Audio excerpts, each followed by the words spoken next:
paborito.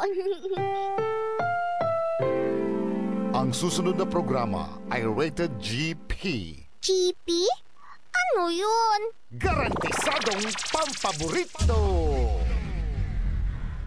Mga nakalap na impormasyon, balita sa taong bayan, pagsiyasat sa mga kwentong may pinanggagalingan, paghimay ng mga isyu at detalye na bumubuo ng pampublikong usapin, eksaktong impormasyon, detalyadong balita, komprehensibong diskursyon ng mga isyu at mga matalinong paghimay sa mga usapin. Ito ang Aligwas Pangasinan Ilocano. Balita, talakayan at serbisyo publiko sa radyo. Aligwas Pangasinan Ilocano. Samahan ang maestro ng balita at impormasyon na si Jonathan Ortega. Aligwas Pangasinan Ilocano. Lunes hanggang Biyernes, alas 5 hanggang alas 6:30 ng gabi. Dito lamang sa DWJE 88.1 FM, Radyo Pangasinan. Aligwas, Pangasinan, Ilocano. Narito na si kapaboritong Jonathan Ortega. Maligwas ang araw, Pangasinan. Muli po nagbabalik ang programang maghahatid po sa inyo ng mga importanteng impormasyon at mga maiinit na balita at issue na dito niyo po maririnig sa programang API Aligwas Pangasinan Ilocano. Makakasama niyo po ako mula alas 5 ng hapon hanggang alas 6 ng gabi. Ako po ang inyong public servant sa radyo, Jonathan Rosario Ortega. At kasama rin natin sa ating technical control ang ating mga sound engineers, sa Engineer Dennis Palaganas at Engineer Nixon Dakal. Dakal pong salamat. Maligwas ang araw, kapaborito. Ngayon po ay araw ng Miyerkules, April 2, 2025. Araw po ng Miyerkules, Wednesday. Nasa midweek na po tayo. At syempre napakaganda ng mga kaganapan ngayon, di ba? At tuloy-tuloy syempre yung pong mga pangangampanya ng ating pong mga manliligaw, ika nga, mga kandidato tumatakbo po para sa mga lokal na posisyon, no, sa iba't ibang lalawigan, mga bayan dito sa Pilipinas. At ganoon din yung mga national positions tulad ng senador, congressman at party list. Kaya mga kapaborito, ngayon ay ilang days na ba? 40 days, no? We only have 40 days to go bago ang May 12, 2025 elections, mga kapaborito. I'm pretty sure na meron na kayong mga idea, no, kung sino-sino yung inyo pong mga napipisil na kandidato para po sa May 12, 2025. At syempre, numero 1 po dyan titignan, mga kapaborito, ay yung track record. Yung pong kanilang mahusay at maayos na paninilbihan. Yung pong walang bahid na pansariling interes, di ba?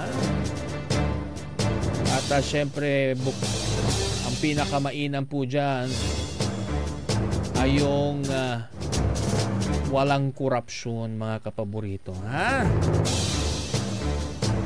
Hindi yung mga lantaran tuwing eleksyon na. Saka naman may mga insentibo. No? Pwede naman tawaging insentibo. No? At mga enrollment. Bibigyan kayo ng incentives, pamasahe, pang merienda. Tapos maghihintay po kayo hanggang alas 12 ng hating gabi. Pumuti na yung mata ninyo. Pero pwede naman po kayo, 'di ba? Magpa-enroll sa mga PhilHealth centers, sa mga ospital. Kailangan alagaran nyo nito ay 300 pesos. Tapos 300 pesos. Hanggang ngayon nga po hinahanap ko pa rin kung ano ba yung implementing guidelines po dyan. Marami kasi ang nagtatanong bakit hindi daw pare-pareho yung binibigay na incentive. Yung iba daw kapag toda 1,000.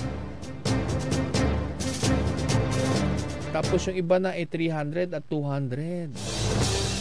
So kaya hinahanap natin kung yung ano ba yung standard na incentive, magkano ba talaga ang incentive dyan. Siyempre yan po ay galing sa kaban ng ating kabangyaman ng ating bayan, di ba? Kaya dapat transparent tayo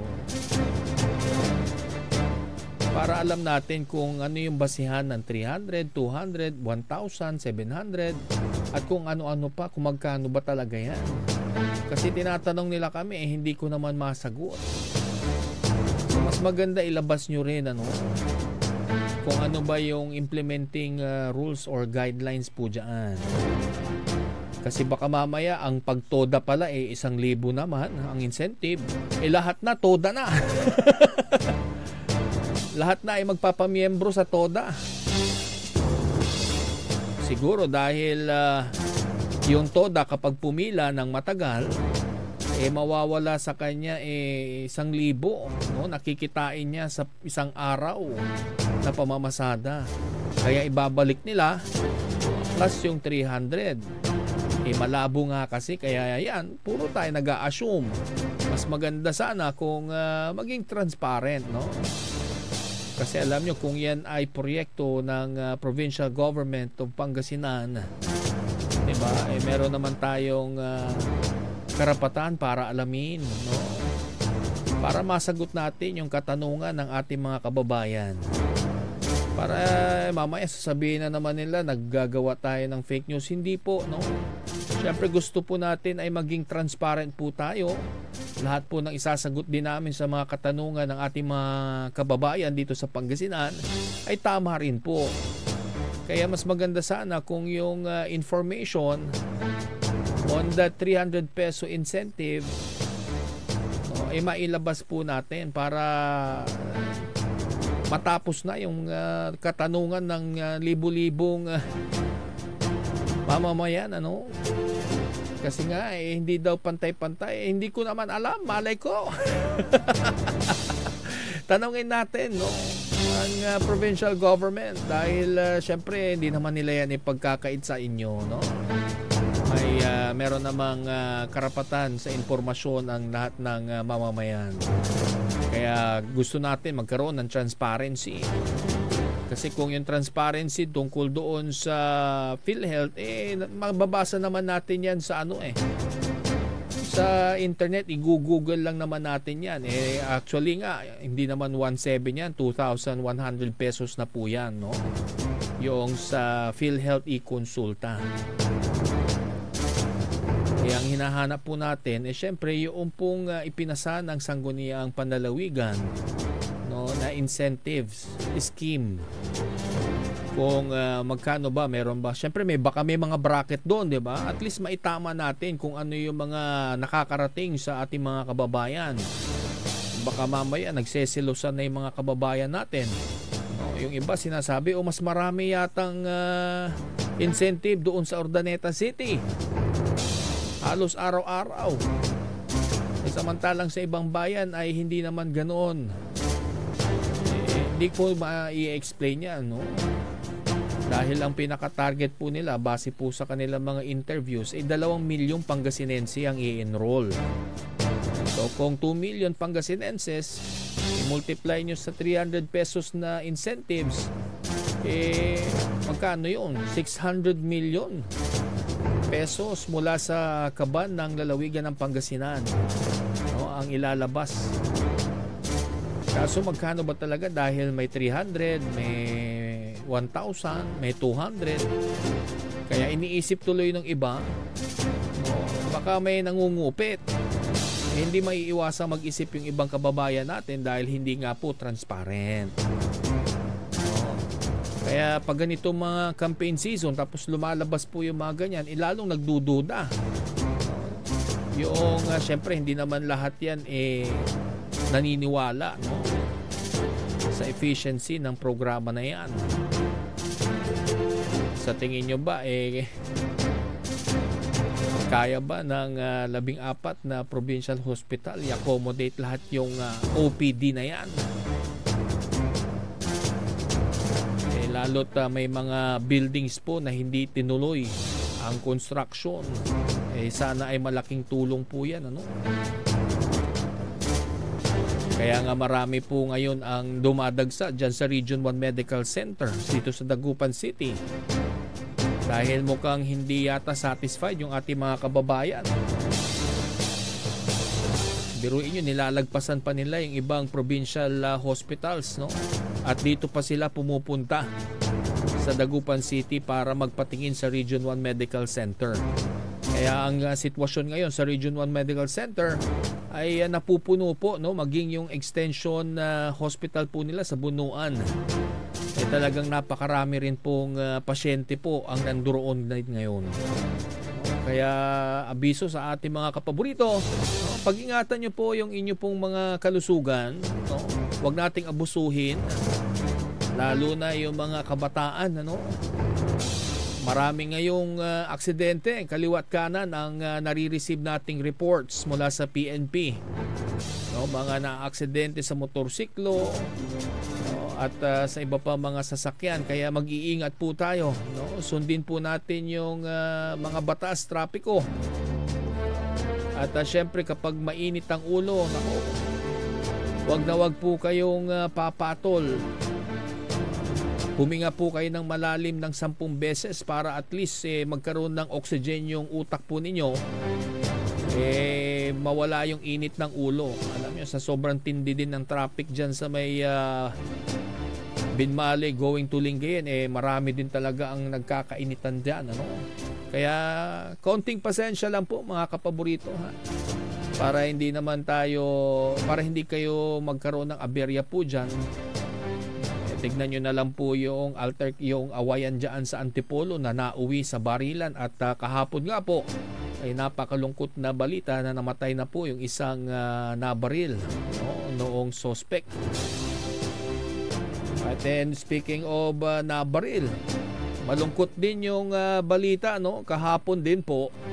Ito pong isang kapitan ng isang barangay po dyan sa may Santa Maria ay pinagbabaril po, no, ng mga di nakikilalang mga suspect. Itong si Kapitan Rolando Fernandez Albino ng Barangay Paitan, Santa Maria, Pangasinan ay pinagbabaril po habang siya ay nagmamaneho ng kanilang barangay patrol. Mga bandang alas 8 po ng umaga sa may bahagi ng bypass road sa kanilang barangay. Nilapitan umuna ito at pinaulanan ng bala ng suspect. At dahil po dito, nagtamo po ng tama ng bala sa iba't ibang bahagi ng katawan itong si Kapitan Rolando Albino, na naging sanhi naman ng kanyang pagkamatay, ano? At syempre ang ating pong PNP ay nag-iimbestiga pa rin para matukoy kung ano talaga yung motibo, no, sa pagpaslang sa nasabing kapitan. Nire-review na rin po ng Santa Maria PNP yung po mga CCTV cameras para matukoy kung meron pong maiwan na bakas, no, mula doon sa suspect, mga kapaborito. Nakakalungkot mang isipin, pero syempre ito ay nangyari, ano, sa panahon ng campaign period. Mamaya baka pwede nating matawagan ng COMELEC kung ito ba ay may kukonekta sa election-related violence o meron pong ibang anggulo, no, na naging dahilan po para sa pagpaslang ng barangay kapitan ng Paitan, no, na si Kapitan Rolando Albino. Alam nyo, yung karahasan, mga kapaborito, talagang walang panalo po dyan, ano? Kaya sana ay maging mabilis ang investigasyon para ma-serve ang hustisya. At makamit ng pamilya ni Kapitan Albino ang hustisya para sa kanilang padre de pamilya. Biruin nyo yan, ang aga-aga nagpapatrolya si Kapitan. Siya mismo yung nagmamaneho ng kanilang barangay patrol, isang tricycle po yan. At umiikot sa barangay ng Paitan noong ito po ay nilapitan at pinagbabaril. So alamin natin din sa PNP siguro kung meron bang mga namomonitor na presence ng mga gun for hire group. At kung ano ba ang magiging sagot ng PNP dito. Paiigtingin ba ulit ang COMELEC checkpoints? Maging yung mga Oplan Katok para po makita at mukhang naglipa na pa rin ang mga loose firearms. At syempre kailangan malaliman po yung investigasyon para matukoy kung mayroon ngang mga gun for hire groups na umiikot na po sa Pangasinan. At sana ay hindi magamit ng mga ito bilang instrumento ng karahasan ngayong nalalapit na halalan. Siyempre ang gusto po natin ay magkaroon ng isang mapayapa at matiwasay na halalan dito po sa lalawigan ng Pangasinan.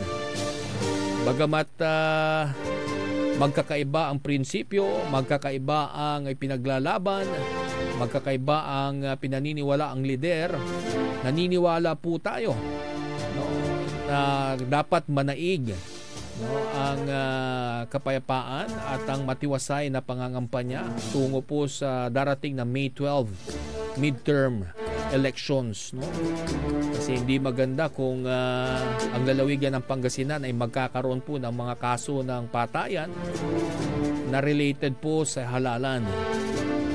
Nakita naman po natin sa ibang lalawigan dyan po sa may Mindanao pinagbabaril po yung COMELEC election officer. Hindi po maganda yon. Naalala ko noon parang ako'y nag-cover din ng pamamaslang ng isang election officer dyan naman sa La Union, tapos dito sa may Pangasinan. Hindi ko nasasabihin kung saan mga bayan po yan. Dahil napakatagal na pong panahon yun, hindi natin alam kung naresolba na yung po mga kasong yan. Yan, siguro yan sa mga tatanong natin sa COMELEC. Samantala mga kapaborito, mukhang malamig naman so far dito sa ating lalawigan ng Pangasinan. At tuloy-tuloy na nga po yung pasok ng mga bata. At sana ay magtuloy-tuloy pa ito, dahil next week naman ay Holy Week na po. Tama ba? Ay, hindi pa. Next week ay holidays, araw ng Kagitingan. April 9, holiday po yon. Next week yung holiday. At medyo makulimlim, maulap pa rin ang ating panahon. May mga biglang sumusulpot na pag-ulan. Dahil po yan sa northeasterly wind flow. Ayon po sa ating weather forecasting station na Pag-asa. Ito pong northeasterly wind flow mga kapaborito ay nakakaapekto po sa northern Luzon. Habang yung easterlies naman ay nakakaapekto naman sa nalalabing bahagi ng ating bansa. So ibig sabihin niya may malamig na hangin, may mainit na hangin. So kung saan po nagmi-meet yung dalawang hangin na yan, doon po nagkakaroon ng thunderstorm, so kaya biglang pag-ulan. Kaya mapapansin po ninyo kahit summer season na po, nakakaranas pa rin po tayo ng maulap na papawirin na kung minsan ay mayroon pong isolated rain showers. Kaya lagi po tayo maghahanda mga kapaborito, Hindi maghahanda ng ng pagkain, maghahanda, magpre-prepare.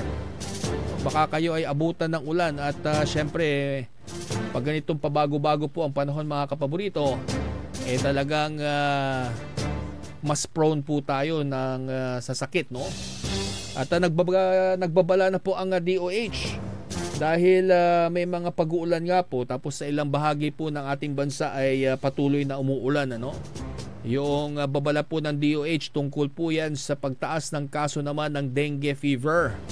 Ito namang dengue fever mga kapaborito ay naitatransmit sa pamamagitan po ng kagat ng lamok, mga kapaborito. No? Kaya mag-iingat po tayo sa mga kagat ng lamok. Ugaliin po natin magsuot, no, ng mahahabang damit. Kung pwede, pajama at sweater. Total, malamig naman na sa gabi. No? At yung po mga pinamumugaran ng lamok na pwede nilang pangitlugan, itaob po ninyo yan. Ang gusto po ng mga lamok na may dalang dengue ay yung clear, stagnant water. No? Tulad po ng mga tubig, lumang tubig sa mga plant vases, no? Mga flower vase. Yan, makikita nyo may mga kiti-kiti po riyan. Lagi po nyong itataob po yan. Lalo kapag ganitong biglang may ulan. Pag yan po ay nabasa na naman ng ulan, yung mga bote, mga gulong na dyan sa sa bubungan ninyo, pwede pong mapisa yung itlog. Alam niyo yung itlog ng lamok nandyan lamang po sa mga container na yan, at kapag yan ay nabasa, no, kasi magiging dormant lang pala yun, no? Explanation sa atin yan, parang dormant lang yung itlog. At kapag naulanan po yan, doon parang magkakaroon ng buhay at mapipisa po yan, magiging larvae, no? O kiti-kiti. Kaya si Dr. Wesley Rosario ng BFAR noon, nung sila ang interim director, no, meron po silang inintroduce na tinatawag nilang mosquito fish. Yan po ay pinapakalat po doon sa mga estero, no, clear, stagnant water, no, kung saan kinakain po nila yung mga kiti-kiti. Maliliit lang yung isda, parang lang siyang bonor, no? Pero hindi ko lang alam kung invasive yung ganoong species tulad ng mga mulmol o yung isdang Gloria. Kaya pwede kayo mag-request siguro niyan sa Bureau of Fisheries and Aquatic Resources dito sa Dagupan City sa may Bunuan, Binlok. Samantala mga kapaborito, bago tayo magpaalam, meron lang muna tayong community public service, para po sa ating mga saksi ni Jehovah sa Pangasinan. Dadalo po sa pinakaimportanteng okasyon ngayong taon. Inaanyayahan ang lahat para sa pinakaimportanteng araw ng taon para sa mga saksi ni Jehovah, ang memorial ng kamatayan ni Kristo. Itong darating pong Sabado, April 12, nasa mahigit 9 milyong mga saksi ni Jehovah na kung saan halos 10,000 sa mga ito ay taga-Pangasinan ang magtitipon-tipon po upang makinig sa isang oras na pahayag tungkol po sa pagpapahalaga sa naging sakripisyo ni Hesukristo para sa sangkatauhan. Samantalang ngayong weekend ng April 4 at April 5 ay magkakaroon naman po ng isang espesyal na pahayag na pinamagatang posible bang makita ang katotohanan? Para sa karagdagang impormasyon hinggil sa memorial ng kamatayan ni Hesukristo at sa espesyal na pahayag na ito, pakisuyong puntahan lamang po sa jw.org, ang opisyal pong website ng Saksi ni Jehovah. Maaari nyo ring dalawin ang website ng jw.org para sa karagdagang impormasyon hinggil po sa 2024 memorial at kung saan ang pinakamalapit na pagdarausan nito sa inyong lugar. Ayan. Kaya dun sa ating mga kapaborito na mga miyembro po ng Saksi ni Jehovah, puntahan nyo lamang po yung jw.org. Hi, hello kay Miss Ola Karandang. Magandang hapon po sa inyo. Magbabalik po mga kapaborito ang programang Api, Aligwas, Pangasinan, Ilocano. Ang puta-putang Iren Balita. Kayo mismo ba pumatay? Ako? Marami. Ang puta-putang Iren Sunata. Hot shot running in my non-stop 30. Son ang puta-putang Iren Impormasyon. Aya, so DWJE 88.1 FM, Radyo Pangasinan. Paborito. Sa lahat ng nakasakay ng jeep, tricycle, bus, Alas 5:30 na. Kapaborito. Time check is brought to you by former Governor Amado Pogi I. Espino III, Province of Pangasinan. Ang kalusugan ay kayamanan, ngunit sa bawat araw, marami pa rin sa ating mga kababayan salat sa tamang serbisyong pangkalusugan. Karapatan ng bawat mamamayan sa Mangaldan ang mamuhay ng malusog at walang pangamba. Tayo ang solusyon. Suportahan natin ang mga programang pangkalusugan mula sa libreng gamot, serbisyong medikal hanggang sa mas maraming tulong kung may problema sa ospital. Ako po si Dr. Mark Stephen de Veneciamilla, Vice Mayor ng Mangaldan, isang leader na inuuna ang kalusugan ng bayan. Itataguyod ang isang mas malusog na Mangaldan. Siya si Chito Samson, kasangga ng lahat. Subok na ang kanyang paglilingkod ng tapat. Chito Samson ang sagot sa ating kahilingan. Tunay na lingkod bayan, manok ng dagupan. Chito Samson, noon, Chito Samson, ngayon, Chito Samson, kasama mo ang pambato ng Chito Samson. Noon, Chito Samson, ngayon, Chito Samson, kasama mo ang pambato ng Chito. Konsi Chito Samson, Dagupan City, kay Bayonan Saman, Natan, Anggad Katigan. Chito Samson, feel mo, gets mo. At WellCare Diagnostic Center, your health is our priority. From routine checkups to advanced diagnostics, we provide accurate, timely results, ensuring you're always on top of your well-being. Whether you need a blood test, x-ray, or ultrasound, our state-of-the-art equipment and professional team are here for you. With a convenient location and fast results, we make healthcare easier. Message us through our WellCare Diagnostic Center Facebook page or visit us at the Mapandan Town Center for an appointment. WellCare Diagnostic Center, your health, our care. Visit WellCare Diagnostic Center, located at Mapandan Town Center, Mapandan, Pangasinan. For reliable and top-notch healthcare services, you deserve the best care. WellCare Diagnostic Center. Mare! Kabigla ka naman, Mare, ah! Grabe, gimaggana ka, ah. Mare, di mo sinabi na uwi ka pala ng San Carlos. Ay, oo. Namiss ko na kasi dito ang pamilya ko. Ito na palang San Carlos ngayon. Grabe, Mare. Ang laki na ng pinagbago. Siyempre naman, Mare. Alam mo ba na dito sa syudad natin, malaki na talagang pagbabago. Mula sa mga infrastruktura, nandiyan na mga konkretong daan at mga bagong pasilidad. Wow! Meron din tayong trending na ayos, kalusugan karavan na nagbibigay ng libreng serbisyong medikal. Palipalitan, ah! Saka, nandyan din ang mga programang pag-agrikultura para sa ating mga magsasaka. Ay, wow! At higit sa lahat, Maria, ang pagpapanatili ng peace and order ng ating syudad. Perfect! Di lang yan, binibigyan din ng halaga ang kapakanan ng lahat ng tao at pantay na karapatan sa mga serbisyo ng gobyerno. Grabe, Mare! Ang bongga na talaga ng San Carlos. Parang ayoko na bumalik sa ibang bansa. Oo, Mare. Kung ako sa'yo, dito ka na lang sa San Carlos. Dahil sa San Carlos, tunay na subok na ang serbisyong ayos. Mayor Julia Ayo Resuello po, kasama si Vice Mayor Jose Resbox Resuello at ang Sangguniang Panglungsod ay nandito upang umagapay at magserbisyo sa ating minamahal na syudad. San Carlos, maunlad, ligtas at maayos. Paborito ng kabataan at matatanda.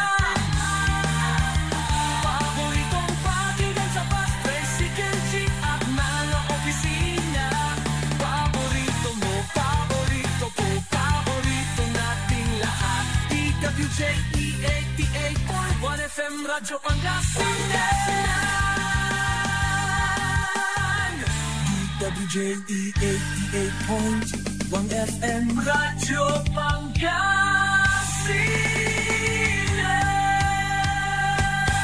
Paborito. Narito na si kapaboritong Jonathan Ortega. Maligwas ang araw Pangasinan. Muli po nagbabalik ang programang Api. Aligwas Pangasinan, Ilocano. At syempre ako pa rin po ang inyong public servant sa radio, Jonathan Rosario Ortega. Samantala mga kapaborito, narito po muna ang mga balitang dapat niyo pong malaman ngayong araw ng Miyerkules.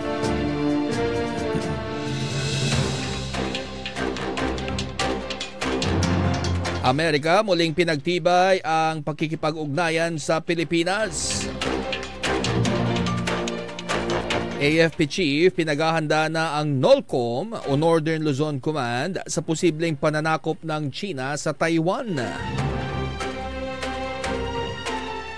Mahigit 2,000 kumpirmadong patay sa lindol sa Myanmar. Vote buying para sa darating na eleksyon nag-umpisa na ayon kay COMELEC Commissioner Ernesto Ferdinand Maceda. At sa ating balitang sports, Pacers pasok na sa 2025 playoffs. Narito na ang detalye ng mga balitang yan. Pinagtibay ni United States Defense Secretary Pete Hegseth ang patuloy na suporta ng administrasyon ni US President Donald Trump sa mga ugnayan nito sa Pilipinas sa isang courtesy call kay Pangulong Ferdinand Marcos Jr. sa Malacanang noong March 28. Sentro ng kanilang pagpupulong ang pagpapaigting pa ng alyansa sa pagitan ng Pilipinas at Estados Unidos.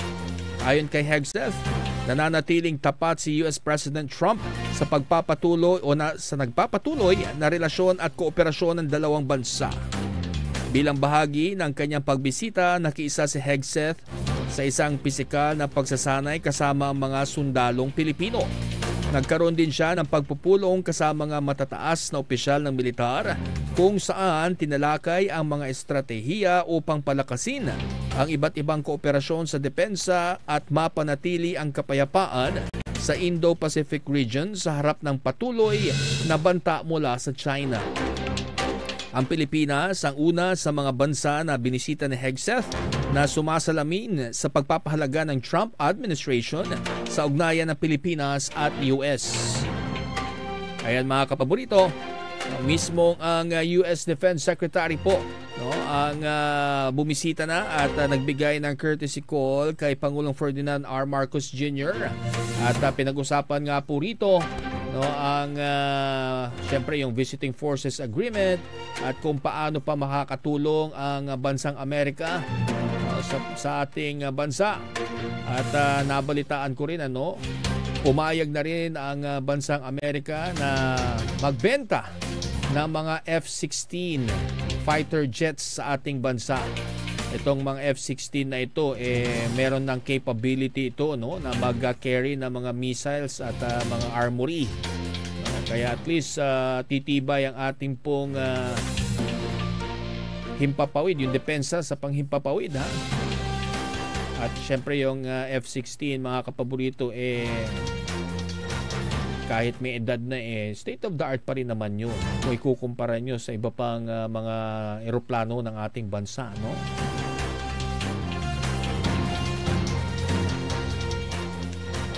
Samantala, ipinag-utos naman ni Armed Forces of the Philippines Chief of Staff General Romeo Bronner Jr. sa Northern Luzon Command o NOLCOM na simulan na ang pagpaplano kaugnay sa posibleng pananakop ng China sa Taiwan sakaling kailanganin na ilikas ang mga Pilipino roon. Kasunod po ito ng military drill na isinasagawa ng China sa paligid ng Taiwan kung saan huli itong nag-deploy ng Air at Navy Force, gayon din ng rocket systems. Ayon naman sa Defense Ministry ng Taiwan, May 19, Chinese warships na namataan malapit sa kanilang response zone. Binigyang diin ni General Bronner na prioridad ang kaligtasan ng aabot sa 250,000 overseas Filipino workers sa Taiwan sa gitna ng umiigting na tensyon sa pagitan ng dalawang bansa. Sa iba pang balita, umabot na po sa mahigit 2,000 na katao ang kumpirmadong nasawi matapos ang malakas na lindol sa Myanmar noong nakaraang linggo. Ang kumpirmadong bilang sa ngayon ay tinatayang nasa 2,719. Samantala noong Martes, umalis na sa Pilipinas ang unang batch ng Philippine team na magbibigay ng disaster response at humanitarian assistance sa Myanmar. Ang Philippine team para sa Myanmar mission na pinamumunuan ni Lieutenant Colonel Erwin Diploma ay binubuo ng mga urban search and rescue team. Mayroon din ang Philippine team na medical assistance team mula sa Department of Health, gayon din ang mga coordinator mula sa Office of Civil Defense. Sa atin namang Bantay Halalan 2025, umaarangkada na ang vote buying o pamimili ng boto at pagbebenta ng boto para sa darating na eleksyon sa Mayo. Sa bagong Pilipinas Public Briefing, sinabi po yan ni Commission on Elections Commissioner Ernesto Ferdinand Maceda na nakapagtala na sila ng 34 na reklamo ng vote buying noong April 1. 23 dito ay vote buying at vote selling, habang 11 incumbent na mga kandidato ang inireklamong nang aabuso sa pera umano ng gobyerno. Sinabi ni Maceda na bago pa man nag-umpisa ang election period ay mayroon nang nag-viral sa social media na nagparaffle ng kotse at ang iba pa naman ay nagkakabigayan ng pera bago pa man nag-umpisa ang campaign period.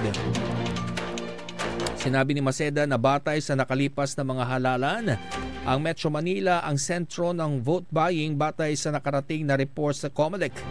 Pangalawa ang Region 4A o ang Metro Manila. Ang nangunguna naman anya sa vote buying sa mga lalawigan ay ang Palawan, Abra at Camarines Sur. Dahil dito, sinabi ni Maceda na itinatag ng COMELEC ang Committee on Kontrabigay upang malutas ang vote buying sa tuwing panahon ng eleksyon.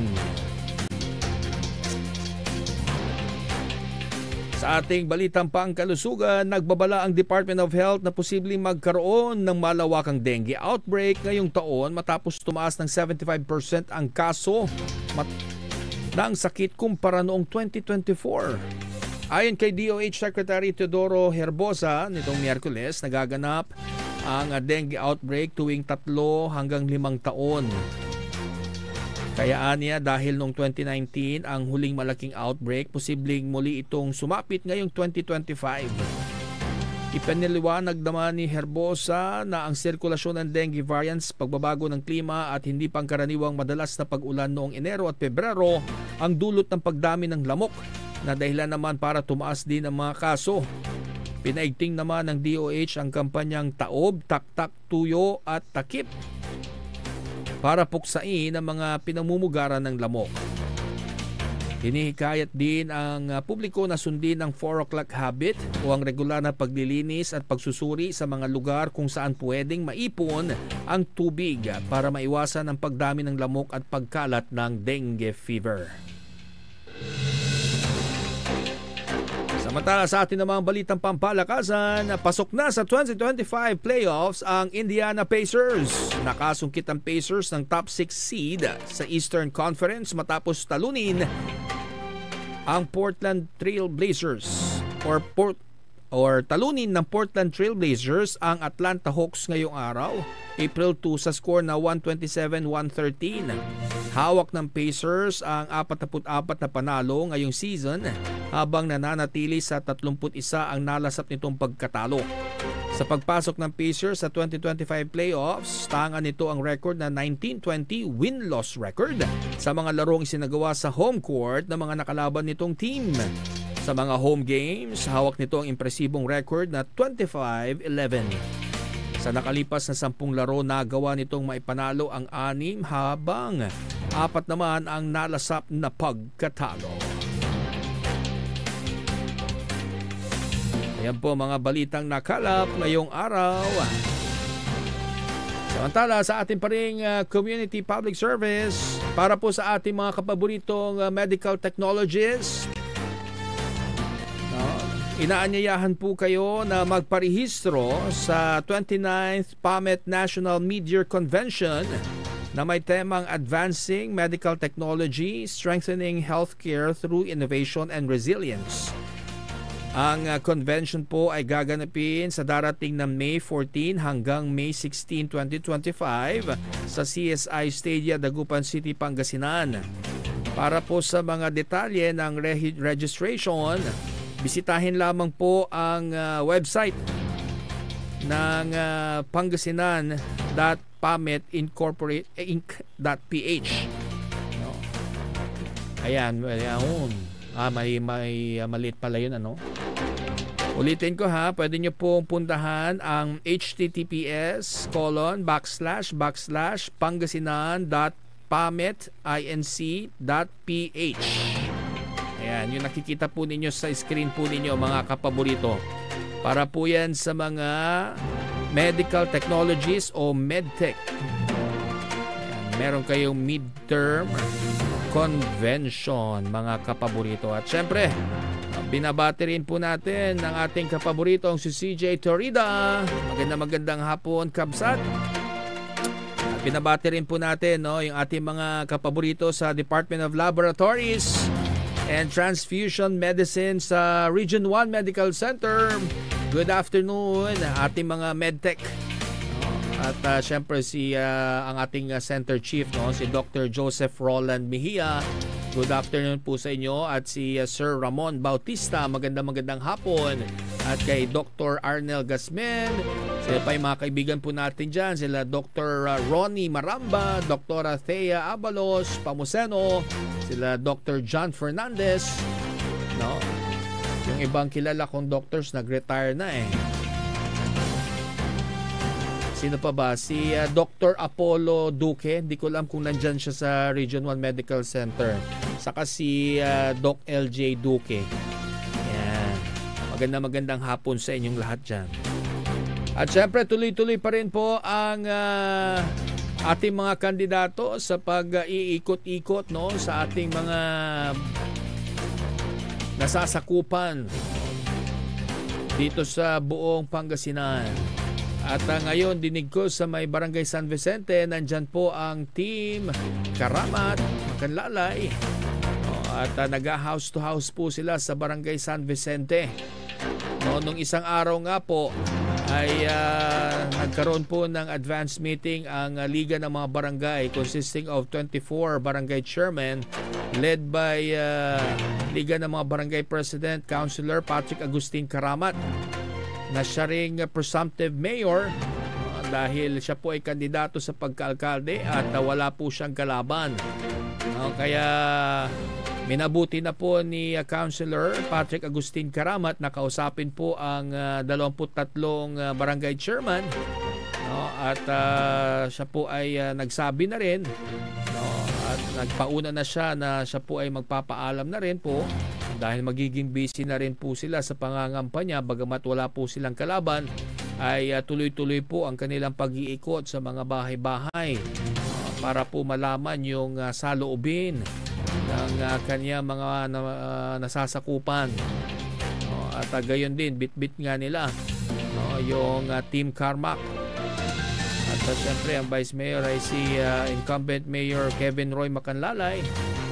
At ang mga tumatagam na councilors ay sila Vice Mayor Nestor Gabrilio, sila Councilor Manny Datuin, Councilor Ardison Soriano, Councilor Elias Villanueva, Councilor Mike Sison, Councilor Haverdani Messina, Councilor Jovi Loresco, at ang tumatagam na Councilor sana sa future na si Engineer Kyle Gaspar. At syempre binabati ko rin naman si former Calasiao Mayor na tumatakbong board member, si former Mayor Joseph Arman Bauzon ng Team Espino. Magandang hapon. Batiin ko rin yung ating po mga kapaborito sa bayan ng Bautista, Pangasinan. Ayan, hello po sa inyo. Ayun nga po, nakausap natin syempre si Councilor Patrick Agustin Karamat at hiningan po natin siya ng mensahe at kung ano ba yung mga iiwan niyang legasiya sa ABC, sa Liga ng mga Barangay dyan po sa bayan ng Calasiao. Pakinggan po natin yung pong panayam natin kay Councilor Patrick Agustin Karamat. Makailan lang po, kanina lang po, tayo po ay nagsagawa ng ating liga ng mga barangay meeting. Supposedly every month po siya. In advance lang po namin yung monthly meeting namin for the month of April. So ito po ay hindi ko pa po huli na liga meeting dahil hanggang June 30 pa naman po ang aking paninilbihan bilang Liga President. So natakal lang naman po namin yung mga do's and don'ts during the campaign elections dahil may nagbigay po yata, I believe, nag-announce po sila na pwede pong mangampanya ang mga elected officials. However, hindi po pwedeng mangialam ang mga appointed ng mga barangay officials. Let's say, for example, mga treasurers, mga secretaries, mga BHWs and CBOs. So, we just give them a friendly reminder na not to engage in partisan politics. So, pero however, yung mga elected barangay officials, as per our MLGO, pwede naman po. As long as with outside business hours. How do you feel, sir, at ngayon patapos na yung term niyo as Liga President at dyan din galing si Mayor Amaya before, and how do you feel about it? Yes, for me, it's mixed emotions dahil unang-una sa lahat, parang dito po ako nag-grow Dito ko po nalaman ang realities on the ground, realities on every barangay. So, marami po na nakita po natin ang pagiging unique ng bawat isang barangay as Liga President. So alam ko po na ako po ay nalulungkot dahil my term will end as Liga President is coming. So masaya dahil sila rin po ay aking makakasalumuha or makakatrabaho pa rin naman po. Siyempre, you are our presumptive mayor, sir, no? At ngayon, napuntahan nyo from the grassroots level, and then meron kayo experience sa legislative, and susunod na yung sa executive branch naman. Ano sa tingin nyo yung mga learnings niyo during your journey? May i-apply nyo at matutulungan nyo? Ano yung mga priorities niyo sa mga barangays? Well, a lot, dahil nakikita naman po natin, and I know you are also aware that I am the former municipal administrator of then Mayor Mamilin Maya Agustin Karamat. So, hindi po tayo, parang familiar po tayo, hindi po tayo bago sa harapin po natin during the executive job. Kasi alam naman po natin ang trabaho ng administrator. He is the little mayor also, binansagan, di ba? So, we are not, hindi tayo bago, hindi tayo privy sa mga problems po na harapin po natin dyan. Sa tingin niyo, sir, ano yung sinasabi ni Mayor Amaya ngayon? Well, I hope she's happy because all the foundations that were laid during her term, ito po yung gagawin po natin. So, ang gagawin ko po is all in the plans and projects of then Mayor Mamilin Maya Agustin Karamat. And so far, you're one of the youngest presumptive mayors, no, in the entire Philippines. Ano yung mga aabangan, aasahan ng mga townsfolk ng Calasiao? Well, for me, it's more of innovations and more of different style of leadership. Alam naman po natin, ang kabataan, sariling distinctive po yan. However, masasabi ko po, ang maraming queries regarding the maturity of this young man dahil alam naman po natin kung anong difference ng kabataan at sa mga katandaan. Siguro masasabi ko po sa inyo, you could judge me or tingnan nyo po ang aking paninilbihan during my term. Pero dahil sa inyo rin, sir, nagkaroon ng unification process dito sa Calasiao after how many years? 33 years. Yes. Well, for me, lagi ko naman po nasasabi na I always lay down my plan to them. So, it just so happened na nagugustuhan din po nila yung aking plano kung kaya't nabuo po itong unification. So, it is not merely a tay-to-tay, yung usap-usap lang na wag lumaban or ito ang lineup. No. I also laid my foundations, I also laid my plans, lahat po ng aking adhikain, sinabi ko po sa kanila, isiniwalat ko po sa kanila, and glad to say na sila po ay sumasang-ayon kung kaya't nabuo po itong unification process dito po sa bayan ng Calasiao. Ano mensahe niyo, sir, sa mga taga-Calasiao? Well, sa mga mamamayan po ng bayan ng Calasiao, we are officially on the 45 days of official campaign, election campaign for this coming 2025 local elections. This is the right time to choose or this is the right time to exercise your right to vote. Kayo po ay mamili dahil ito po ay inyong karapatan, and of course sana po mabusisi nyo po at mapakinggan at makilatis po ninyo lahat po ng mga nangangampanya at kumakatok po sa inyong mga puso ng mga kandidato dahil itong halalan ay pagkakataon po ng makapili po kayo ng maninilbihan po sa ating bayan ng Calasiao. Ayan po ang pahayag po ni Liga ng mga Barangay President, Councilor Patrick Agustin Karamat. Ayan, syempre, no, batiin din natin Yung mga taga-Nalsyan, hi, hello, kanila Ma'am Marmy, Boss Carlo, Ma'am Pao, Boss Baki, Ma'am Marie Chris, Team Patak, hello, magandang hapon po sa inyo. At syempre, binabati rin natin ang mga taga-Binmalay, si Binmalay Vice Mayor Sammy Rosario, si tumatagam yung Vice Mayor, former Vice Mayor Edgar Mamenta, at ang Team Sam. Hello sa inyo. At yung ating mga kapaborito sa Bayan ng Bautista, hi, hello kay Mayoralty candidate Jerome Vic Espino and team. Magandang hapon. At syempre kahapon na-discuss natin yung mga magagandang proyekto, no? At programa na naipatupad noon ni Mayor Jomel Anthony Espino, no? At ngayon ay siya ay nagbabalik at inaasahan na mas marami pa na innovations, programs, no? Ang kanyang gagawin sa bayan ng Bugalyon. Isa dyan yung kanyang e-center, no? At saka yung TESDA training, no? Napakalaking tulong po yan doon sa mga kapos sa pagpapaaral, ano? At yan po nagtuturo po sila dyan ng mga basic skills sa electrical, sa plumbing, at meron din sa e-learning, di ba? Meron yata sila sa graphic design, no? Hi, hello, syempre kay Bugalyon Mayor Priscilla Meli I. Espino. Magandang hapon. At syempre, taguyod natin, no?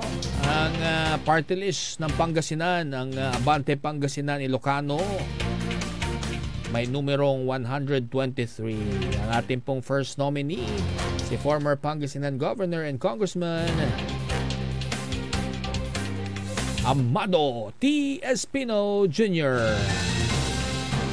At ang ating second nominee, si Lawak Vice Mayor Attorney Nelson Valdez Gayo. At ang anak ng Pangasinan na tunay na nagmamahal at nagsisilbi ng wagas, ang ating tinaguriang pandemic governor, ang comebacking governor, si Gov. Amado Pogi I. Espino III. Magandang hapon, sir. Napaka-busy niyo na. At dire-diretso na rin yung kanilang mga pagbisita, pangungumusta sa ating mga kababayan. Dati pa naman din ay talagang gawain na yan ni Gov. Pogi. Lagi siyang nakaapak sa lupa. Kapag siya ay tinawagan, agad po siyang pumupunta, no? Walang maliit o malaking event kay Gov. Pogi. Dahil dama niya yung importansya ng bawat imbitasyon. Diba? Talagang malalapitan si Gov. Pogi. Siya lang yung gobernador saka si Gov. Ama na talagang meron silang access sa tao, no? Makikita mo sa grassroots level, nandyan sila, makikita mo. Hindi yung nakatingala ka lang, tingnan mo yung lumilipad-lipad dyan. Baka bagsakan na naman kayo ng 1/4 kilo ng spaghetti. Oras natin, 6:00 na po ng gabi. Maya-maya lamang po ay magdarasal na rin po tayo ng Angelus, mga kapaborito, no? Tayo po ay magpasalamat sa mga biyayang natanggap. And para bukas, no? Sana lahat tayo ay sabay-sabay na gumising. Every gising is a blessing, ika nga. Ako po ang inyong public servant sa radyo, Jonathan Rosario Ortega. Ito po ang programang API, Aligwas, Pangasinan, Ilocano. Nagsasabing maraming salamat at magandang gabi, kapaborito. Kapaborito, Angelos la. 6:00 la. Oras, ipapangarod si Katayo na Abante Pangasinan Ilocano Party List 123 API.